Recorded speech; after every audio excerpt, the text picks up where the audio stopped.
what you're going to want to do is start by eating so many cheese balls. Just kidding. But that is what we used. And this cheap flower pot, some cork bark, and some really cheap moss too. Super awesome.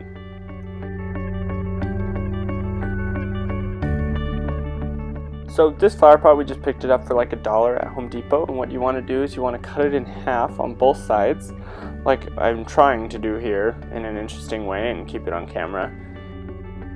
But once you cut the whole thing in half, what you're going to want to do is just cut the circle on the bottom off, just because that's not going to be necessary when you put it into your enclosure.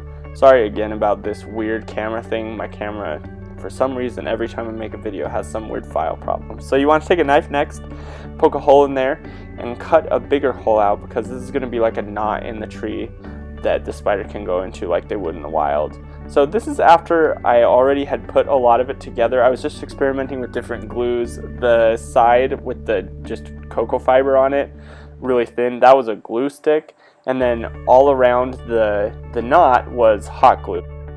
The knot is made out of a cheap plastic cup that I cut the bottom off of and hot glued it in there, similar to what I did in the original Get More Out of Your Cork Bark video that I showed you guys.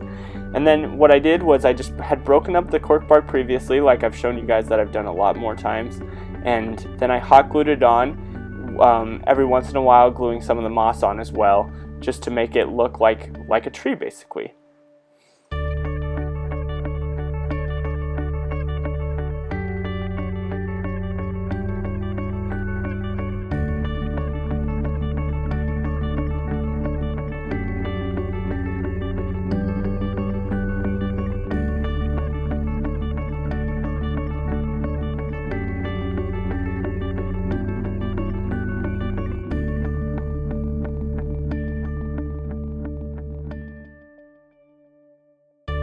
So I didn't really want to make another hide for the tarantula once it got a little bit bigger. Right now it's about a 3-inch leg span, but I don't want to make it another hide, so I just made this one as big as possible. And it did take a while. I was working on this for quite a long time, but I really like the way it turned out. The cork bark that I used, you guys can see it at the very beginning, was not very big, but if you break those cork barks in half and then into little pieces from there, you can get a lot more out of it.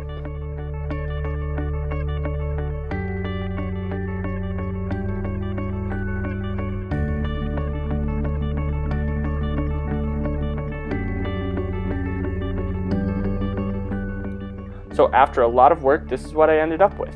I didn't show you guys this earlier, but after I had cut the flower pot in half, I basically just flipped one side upside down and glued it to the bottom like that to make just like a half of a tree shape.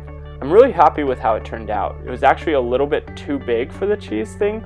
You'll see me trying to shove it in there, but that's why you'll see the empty space at the bottom where there's no cork bark. That's stuff I had to cut out so that it would actually fit into the cheese ball thing.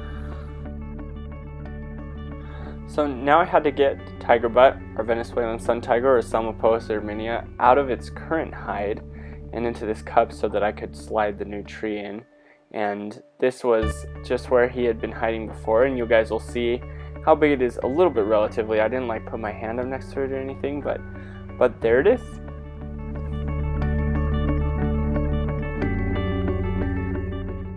So after I put the new hide in there, I took a piece of paper and wrapped it around the side of the container that had the original cheese ball sticker on there, and I just taped it on there. I got this idea from Petco from the Dark Den. He uses magnets and a lot more fancy stuff, but since I'm a pull card student, I just used a piece of paper and some tape. But what it'll do is it'll just make it so the back of the tree hide is completely dark during the day, but it also makes it so I can remove that paper if I need to be able to see in to check on the spider. So it makes it so the spider is happy and I'll be happy as well. Something I did that you might not be able to see here is I put some moss on the inside of the hide that I had made, just so it would have something to climb, because I've seen it trying to climb plastic before and having a hard time. So if you guys try something like this, I would suggest gluing a little bit of the dried moss to any plastic surface you want the spider to climb. So here, just filling up its water cup before I put it in there. And again, I really like how this turned out. I think it looks really natural. The moss is reindeer moss. I got it from the dollar store. It was like $1. And again, the flower pot was $1. The cork bark, like I imagine a lot of you guys have, I just had laying around, and I was like, why not put this to better use? Here you can see the Selmapost Irminia. It's a beautiful tarantula.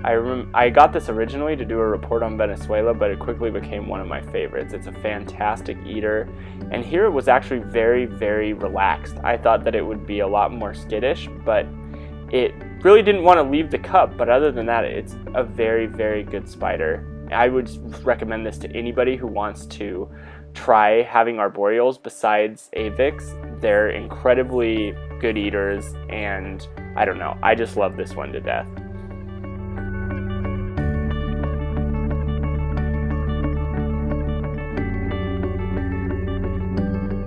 Here I finally get him to go into his new home, and it really liked the hide, like even more than the original one that I had made with the red flowers and everything, and it loved that one too, but this one it immediately took to.